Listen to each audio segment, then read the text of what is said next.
Hello everyone and welcome to Studio Jake. I of course am your host Jacob Airy. So continue on with comic books to read while you're under quarantine. I am going to give you a list of Spider-Man trade paperbacks and graphic novels to pick up that you can enjoy with your friends and families. Little Spider-Man fan club. Yesterday I talked Batman. Today I'm talking Spider-Man. Spider-Man is my second favorite superhero, so I thought that would be a fun way to dive into. And all of these graphic novels, they should be available in digital format, so you should be able to get them on your Kindle or on this website called Comixology. It's with an X, so be sure to head over there to download these. That way you don't have to get physical copies and worry about breaking the social distancing and all that stuff that's going on. With that in mind, be sure to like this video, share it out. If you're on YouTube, subscribe to this channel, ring the little bell, turn on all notifications. That way you get notified whenever something goes awry. Or if you're on Facebook, like the page, turn on all notifications. That way you see it in your feed. With all that in mind, sit back, relax, and welcome to Studio Jake.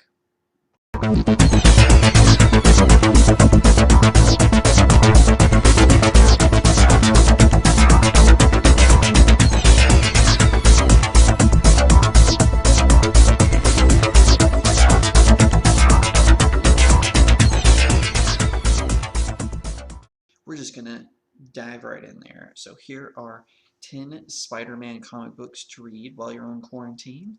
And best of all, like I said, these are all graphic novels that you can get so you don't have to buy individual issues. And most of them, I believe, in fact, all of the ones that I picked are available in digital format. So you don't have to worry about getting physical copies. You can just download them on your e-reader and have a good time. So unlike Batman, some of these Spider-Man ones that I've picked, they're not canon to his original stories. They are just, what's the word I'm looking for? Some of them are part of his Spider-Verse, is what I'm trying to say. So we're going to dive right in, and we'll see where we go. So right off the bat, we have Spider-Man Season 1. So this is I know it sounds like a TV show, but it's actually not. This is written by Cullen Bunn and drawn by Neil Edwards. And basically what it is, it's a retelling of Spider-Man's origin, but in a modern context. Because we know Spider-Man premiered in the 1960s, thanks to Stan Lee and Steve Ditko, two amazing and unforgettable writers who co-created this character and along with a couple other people, but this one takes his origin and puts it in a modern context. So it's easier to read, it's easy to understand, it's very interesting, very entertaining. The Vulture, who you might remember from Spider-Man Homecoming, he is the main villain in Spider-Man Season 1. I highly recommend it. I think it's fantastic. It was a great way to bring Spider-Man into a modern context. And except for some violence, it's actually okay for kids to read. So it just depends on your violence gauge as a parent. But if you have a kid who loves Spider-Man and wants to get into comics, I know the main comic books, they're more for, teens and young adults and mature readers. This one is not. It's written in a way that even at least someone who's at least 11 or 12 can read it. So I do highly recommend Spider-Man Season 1, and the artwork by Neil Edwards is phenomenal. Up next, we have Peter Parker, The Spectacular Spider-Man, Volume 1, Into the Twilight. So this series, Peter Parker, The Spectacular Spider-Man, it's written by Chip Zdarsky and drawn by Adam Kubert. And this series was really good, and I really enjoyed it. It's a lot of fun. You find out that Spider-Man had a secret sister, the Human Torch is involved, and it's very interesting. I only liked Volume 1 though, because it was kind of like Spider-Man went through this thing where he revealed his identity during this Marvel Civil War. And then he gets sued by J. Jonah Jameson, and Aunt May gets assassinated, and all this crazy stuff happens. So Marvel wanted to hit the reset button, and they did this thing where he makes a deal with Mephisto, who in the Marvel comics is actually the devil, and Mephisto is able to alter reality, and in return, Peter Parker and Mary Jane aren't married. and that brought on brand new day. And so Peter Parker, the Spectacular Spider-Man, was kind of a return to form for the Spider-Man comic books. It shows his relationship with J. Jonah Jameson. It connects, it introduces, or I should say, it reintroduces the Tinkerer, who's one of Spider-Man's more technical villains. He's also in Spider-Man Homecoming as well. He's one of the people who's helping the Vulture. It reintroduces him into the mythology. It's really entertaining, really good. There's some time travel involved. A lot of Avengers have cameos in this. Now, I only really liked Volume One. Um, I felt after Volume Two, it kind of started to go off the rails. But this Volume One is good, and I really enjoyed it. And of course, Chip Zdarsky, very talented writer, and Kubrick, very talented illustrator. Okay, so up next we have The Birth of Venom. So everyone should know who Venom is. He has his own spin-off film, of course, starring Tom Hardy. He's been in virtually all mediums of Spider-Man, maybe with the exception of the PS4 Spider-Man, and of course anything connected to the movies he wasn't a part of. But um, The Birth of Venom is shows how Spider-Man got the black suit, the black symbiote suit. It's very different from the films, and it also shows later how that suit transferred to Eddie Brock, who of course becomes the Venom. So it starts off with the Secret Wars, the original Secret Wars, not the original one, but it starts off with Secret Wars, and then basically shows the Venom saga and how all of those, kind of the very first Venom saga, of course. It has several different authors tied to it. Jim Shooter, great writer. Roger Stern, great writer. Tom DeFalco, amazing writer. John Byrne, several others. At one point, Tom DeFalco was the editor-in-chief of Marvel Comics, but that's neither here nor there. Anyway, fantastic, one of the greatest Spider-Man villains ever conceived. I'm really, really cool. It's really cool to see them all connected and interwoven. Some of them may seem, just so you know, some of them may seem out of order or don't make sense because Marvel Comics cross over a lot. So like there's one issue that's Fantastic Four. Most of the stories are from Amazing Spider-Man, which is Spider-Man's main um, comic book series, but then there's also Web of Spider-Man involved, and it jumps around ever so slightly. Still, highly recommended, and uh, encourage you to check it out. All right, next up we have Spider-Man Noir, which is written. The first set is written by David Hine, and then they have a few others written by a few other authors. But Spider-Man Noir is a darker version of Spider-Man. He got his powers through magic instead of science, and he's more like Batman. Now, one of the difference between Peter Parker Noir and the mainstream Parker is he is unopposed to taking people's lives. So Spider-Man, he's like Batman. He has this code where he doesn't kill. That's kind of unique to the Marvel Universe. Pretty much all the superheroes in the Marvel Universe don't have a problem killing. They just don't like to. Unlike, except the Punisher. The Punisher likes to kill, let's be real. But Spider-Man, he actively avoids killing people. He believes that everyone has hope and that people can be redeemed. And Spider-Man Noir is not like that. He's darker. He's more fierce. Like I said, he's very similar to Batman in that regard.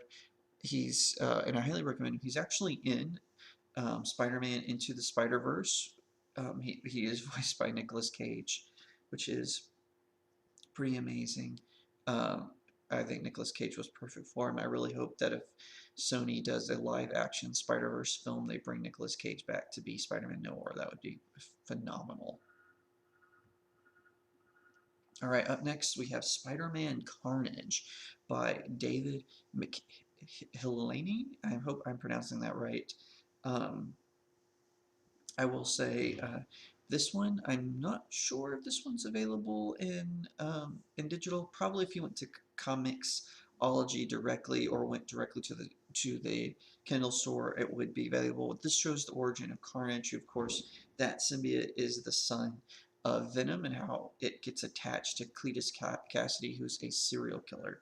He's violent, he's deadly, he's bloody, um, he's sick in the head. Really, he uh, is basically Joker if he had Venom's superpowers. Very dangerous, very hard to battle, and uh, basically indestructible at some points. But I highly recommend it. It's a really good entry into the Spider-Man mythos, as we say. I love it. It's entertaining. It's great. I actually was given this comic book by a cousin of mine, and I still have it to this day. All right, next we have Avenging Spider-Man. So for a while, Marvel was doing this thing called Marvel Team Up, and it was Spider-Man teaming up with other superheroes. And Avenging Spider-Man is basically like that, but except it focuses on his stories with the Avengers. This is actually the first time that Carol Danvers, who had been Miss Marvel when she became Captain Marvel, well-deserved promotion, I think. It it really showed her that part coming out. Now, some people have criticized, oh, I like the original Captain Marvel. I do too, but I really think Carol Danvers, if they were to pass it on, and it was worth it. This is before this one, Avenging Spider-Man, is before the SJWs got involved with the comic books. So this is kind of before all that started. So she's still a good character. She's not a Mary Sue. She's not overpowered. She still can get hurt and get injured, and her and Spider-Man develop a friendship. Now, it doesn't just have her, it also has characters like Red Hulk and Captain America, and it has a bunch of different authors tied to it, including Greg Rucka and Zeb Wells. Catherine Emonin is one of the writers. I highly recommend it. They have the complete collection available for digital on Amazon as well as paperback. So I highly recommend you pick it up. It's really interesting. It really explores like kind of a different part of the Avengers universe. So really well written. So we have sort of a classic here. This is Kraven's Last Hunt. This one is probably one of my favorite story arcs. So basically in this storyline, Kraven wants to prove that he's better than Spider-Man, so he actually stuns him and steals his costume and goes on a hunt for some of Spider-Man's greatest villains. And he realizes just how hard it is to be Spider-Man. It's very crazy story arc. It's got a lot of different writers tied to it. Even Stan Lee had a hand in writing it. I can't remember. I believe it came out in the 60s, or excuse me, in the 80s. Very, it's very windy. Now they have what's called the complete collection, and that also has stuff like uh, gives you um, gives you some backstory to Kraven and whatnot. I recommend either. You can either the deluxe edition, which has all the backstory, or just the straight Kraven's Last Hunt, which only has that one. Whatever you choose, it explores one of Spidey's greatest foes, who is just after Spider-Man's head on his trophy wall. Really, really fantastic writing. All right, so this is one I actually owned as comic books, um, not just as a trade paperback, but I actually for a while had this series. Unfortunately, they got lost in a move, but it's Spider-Man: Deadly Foes of Spider-Man. I highly recommend this one. This is where basically a villain who's called Hardcase, she kind of rallies some other villains, including the Boomerang and Rhino and Vulture, but then as the story goes, other villains start popping up like Swarm and Hydra Man and Kingpin and Doc Ock, the Beetle and Speed Demon. Like all of these villains just keep popping up, popping up, popping up. And the graphic novel is comprised of two parts, which is Deadly Foes of Spider-Man and then Lethal Foes of Spider-Man. But both of those stories are interconnected. Once again, this one is lots of fun. It's crazy to see all the Spider-Man villains who just build up as he's trying to keep them from running amok in New York. Okay, so this is from Tom DeFalco and Howard Mackey, and Todd Nowak does the illustrations. This is Spider-Man: The Real Clone Saga. I think officially it's just called the Clone Saga, but everyone calls it the Real Clone Saga because basically it's a an abbreviated version of the Clone Saga because the Clone Saga went on for years. It started in the 80s, went into the 90s, and then picked up again in the 2010s. And so this one basically is just a summary of it, and it's a good summary. This is actually, according to Tom DeFalco, he actually wanted this is how he wanted the original Clone Saga to begin and end. So and it revolves around Peter Parker finding out that his clone, who he thought was dead, Ben Reilly, is still alive. Ben comes to New York because Aunt May is sick and he wants to help her.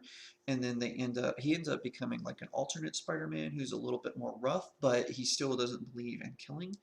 And then for a while, Peter finds out that Mary Jane is pregnant, and so during the pregnancy, Ben becomes Spider-Man, and he struggles because he's been out of the game. He struggles with comparing himself to Peter and everything. It's really a really good storyline in a good way that I would have began and ended the Clone Saga. I think they do a good job of abbreviating it.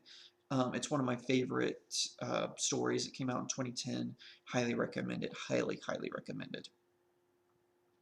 All right, so last but definitely not in the least, Spider-Man Maximum Carnage, written by Tom DeFalco with Terry Kavanagh and a bunch of other writers. So Maximum Carnage is Carnage escapes from prison. And then he goes on a rampage through New York, and he gets other supervillains involved, and it starts to cause chaos in the city as he goes on his rampage. And so Spider-Man, Venom have to team up with other superheroes like Cloak and Dagger, and I think Captain America is involved, and everything. It's just a crazy um, build up of these supervillains battling each other, or excuse me, battling superheroes and each other. There's some turmoil in the supervillain team because Carnage is wanting to start chaos, and then his gang, which includes a villain named Scream and the Doppelganger, which is an alien clone of Spider-Man. They're all involved. It's a very crazy and wild story.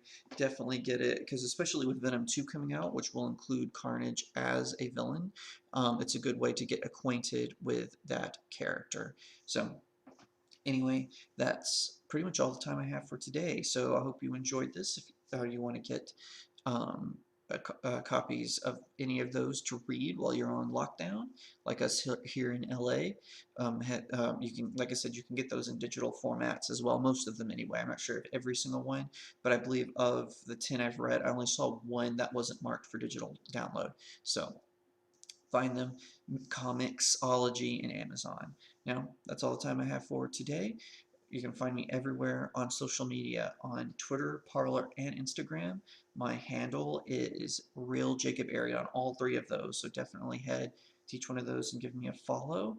You can also find me on YouTube, which is StudioJake. That's where I post my podcasts, as well as author Jacob Airy. That's my Facebook page. You can find the audio of my podcast there as well. Also head to Amazon and BookLocker and Barnes & Noble and Walmart.com. Why? Because you can get my book there, and it's available for digital download as well as getting a physical copy. So definitely pick one up today. Thank you so much for tuning in. I'll see you next time right here on Studio Jake.